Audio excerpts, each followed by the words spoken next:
Hi, welcome to Videoplex. I'm your host, Sammy.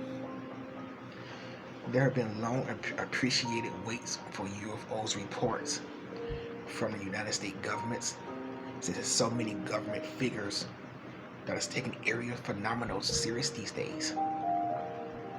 Years ago, it was taboo for a spokesman or representative of the government to say that flying saucers was anything other than weather balloons with little test dummies inside, when test dummies did not supposed to be used in 1945 and 1947. But recently, the United States government has taken area phenomenon very serious. Are they trying to say they know something we don't know? Crash flying saucers. Just say crash flying saucers is coming to our planet from another world. A world that we know nothing about. A universe more advanced than ours. A civilization that make our civilizations look primitive. They come to Earth. Something goes wrong with their spacecraft, and they crash. How advanced can that be? How advanced can that be if they go to another world and crash?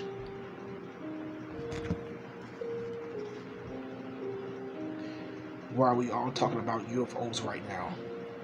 UFOs once was a taboo topic for the United States government, but not anymore. A long appreciated report on them is due this month.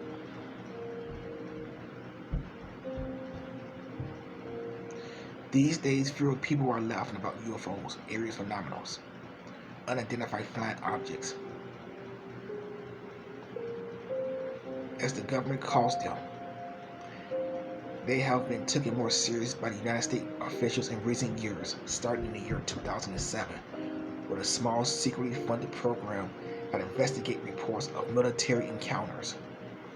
The program, who existed, was first reported by the New York Times in 2017, the month of December. Was revised by the Defense Department last summer as the Unidentified Area Phenomenal Task Force.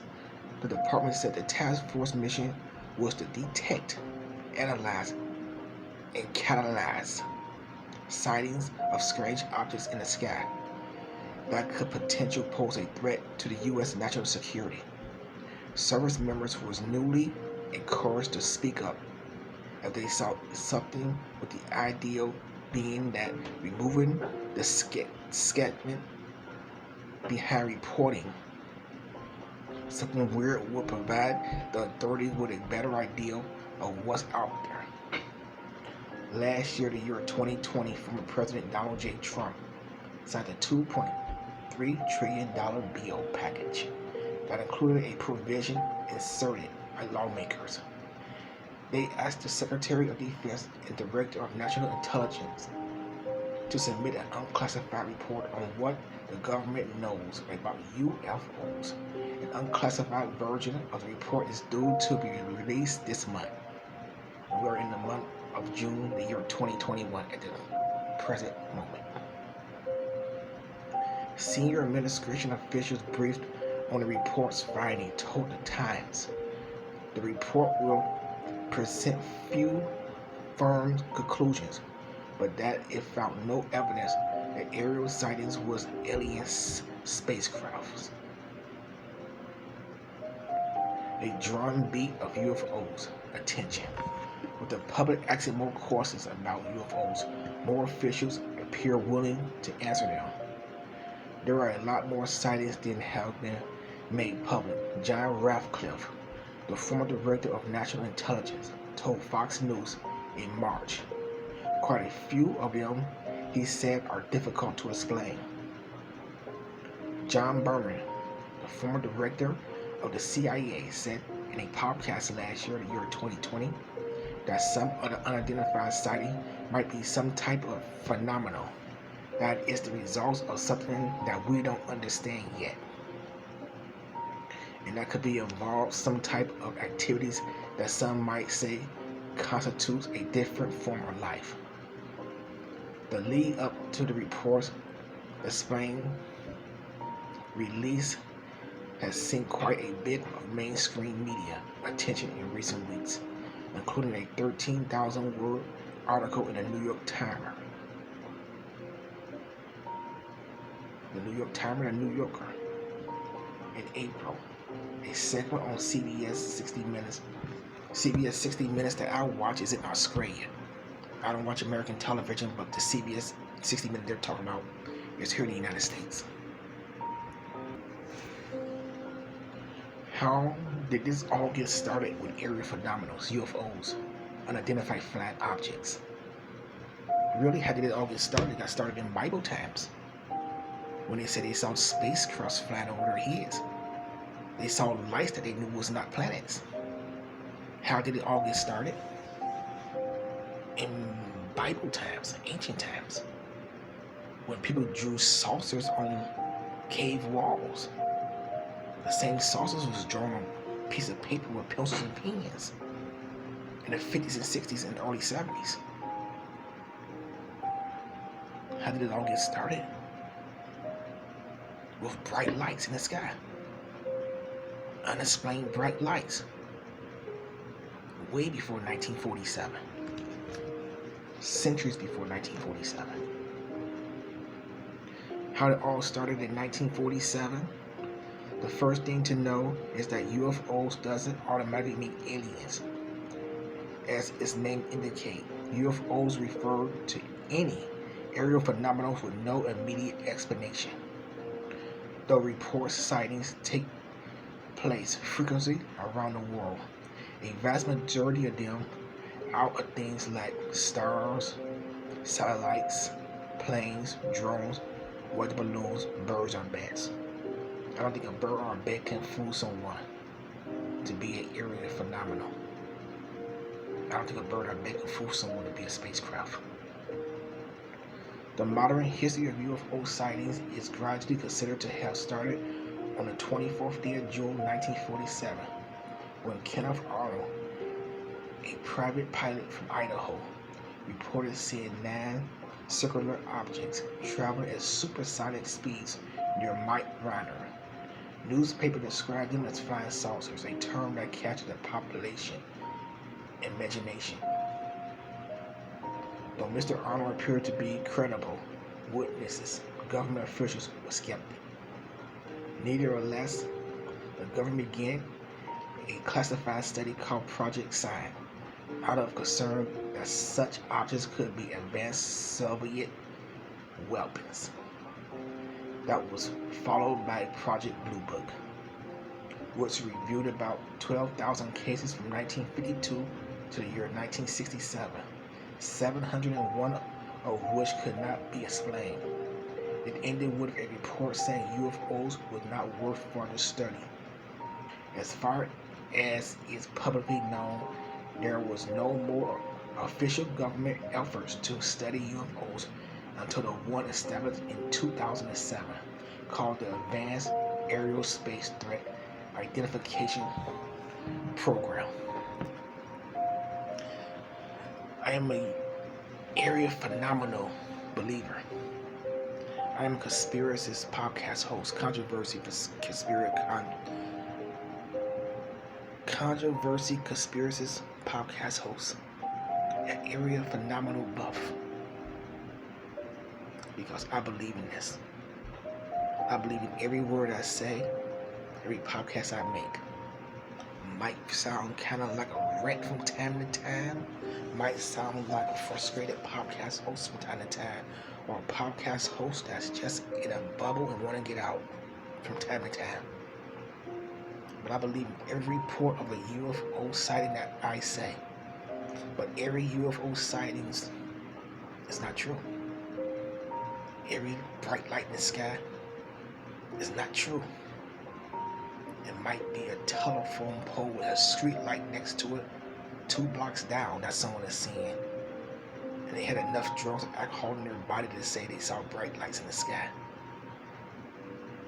And then again, we are all humans. It might just be someone who's making up a story They're trying to become famous. Because someone said they saw something that was unusual. Because someone said they saw something that shouldn't be there. Unexplained. Don't mean they really saw anything. People will say anything. That's what makes people people.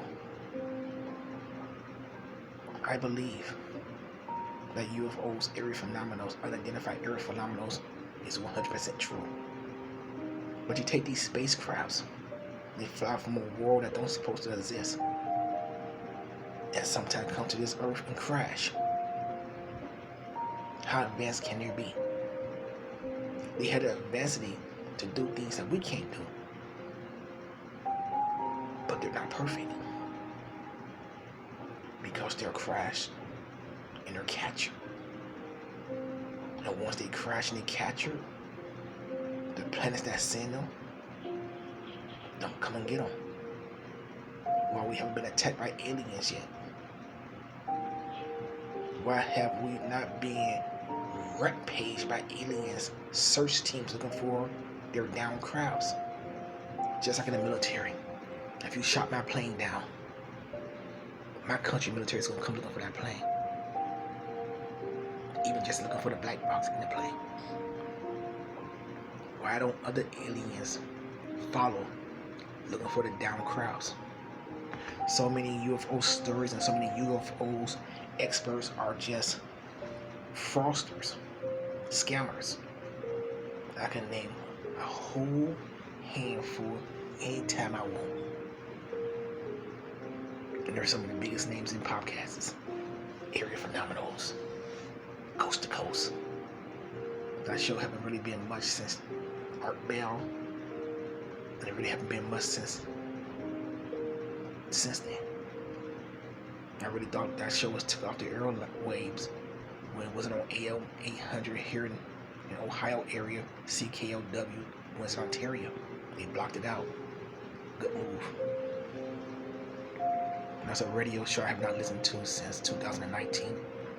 And I doubt if I will listen to it again. There's so many people that report about unexplained events. Then the next thing they say is, I got rich off this. Did you know I just signed a new contract? That's all they do it for. The entertainment, the publicity. Then you have us podcast hosts.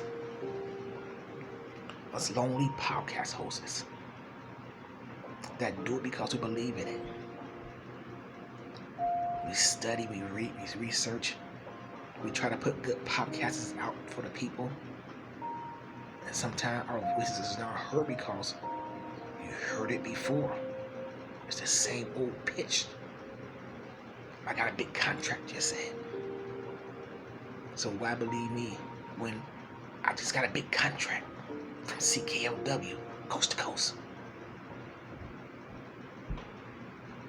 It's hard to tell the truth in a sea of lies.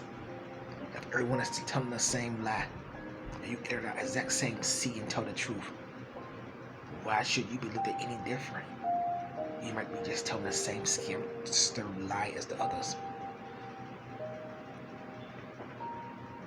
Podcast hosting is a very lonely world because you're actually trying to convince people that you're telling the truth, trying to convince people to let me in your home to watch my podcast. Listen to me while you drive your car, taking a walk to the park, or working out at the gym. When you have your relaxation, let me inform you on what you're interested in. The aliens, phenomenals. Does life exist other places? Podcasting hosts is a lonely place. That's why so many podcasters hosts say, please help support my podcast. Keep my channel alive. You see the wrong thing. YouTube send you emails letting you know that they remove one of your videos or several of your videos for your content. You can say what you just say. Unidentified area phenomenal. But you gotta use a certain way to say it. It have not been a proven fact yet. alien unidentified flying objects have not been proven, and YouTube and Google will not remove you and give you another strike.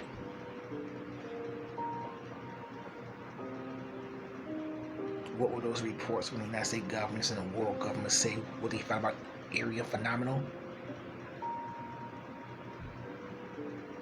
Most of the times what people see is not aliens, unidentified flying objects.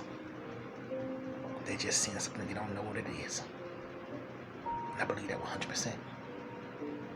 If the governments of the world or the United States find something, should they release that information to the general public? I still say 100% no. Because people, mankind, will act like fools with that information. They all will be volunteers to go to another planet and be a superhero. Some things better kept from the public anyway. Please follow me on Facebook, Instagram, TikTok, Twitter, liking, Anchor. Please help support Sammy Podcast Audio and Sammy Videoplex. I am now on Patreon. You can make donations to this podcast to keep this podcast going on Patreon. Please like, comment, share, and subscribe. Unidentified area phenomenals. The anticipation of the government reports of what they found. It won't be what none of us was expecting. They can no longer light up those weather balloons with little bitty test dummies. They'll just say more of the 21st century. It was space degree. Space degree. That's better than a flying weather balloon. But no, they will not admit they found anything. The United States government, the world government will not tell us anything. And that's their right not to. I hope you enjoyed this podcast. Please leave me a comment. And please follow me on the links that I mentioned before. You can also email me at SavvyWilliams1161966 at gmail.com. Thank you very much, Dr. G and Papa. And I'll see you in the next episode of Video.